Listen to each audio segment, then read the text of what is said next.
இன்று மாசி மாத பௌர்ணமி. மங்களகரமான இந்த மாசி மாத பௌர்ணமியில பாத்தீங்கன்னா நம்ம பொதுவா மாசி மாசத்துல மகம் நட்சத்திரமும் பௌர்ணமி திதியும் கூடி வரும். அதுதான் நம்ம மாசி மகம் அப்படின்னு சொல்லி கொண்டாடுவோம். ஆனா பாத்தீங்கன்னா இந்த வருடம் மகம் நட்சத்திரம் முடிந்து பௌர்ணமி திதி பூர நட்சத்திரத்துல தொடங்குது.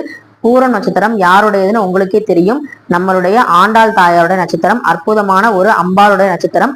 இந்த நட்சத்திரத்தன்னைக்கு நீங்க சிம்மராசிக்காரங்க பூர நட்சத்திரம் அப்படின்னா கண்டிப்பா கோவிலுக்கு போய் வழிபட முடியாட்டியும் வீட்லயாவது விளக்கு ஏற்றி வழிபாடு செய்யுங்க. ஆண்டாள் தாயார மனசார நினைச்சுக்கோங்க. பெருமாளுடைய அனுகிரகமும் உங்களுக்கு பரிபூர்ணமா கிடைக்கும்.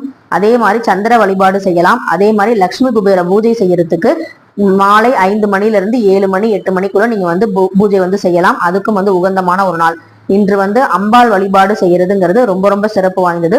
பொதுவா அமாவாசையில தான் முன்னோர்களுக்கு தர்ப்பணம் கொடுப்போம். ஆனா மாசி மாதத்துல வரக்கூடிய பௌர்ணமி நாளையும் பாத்தீங்கன்னா முன்னோர்களை நம்ம வணங்கலாம். ரொம்ப ரொம்ப சிறப்பு.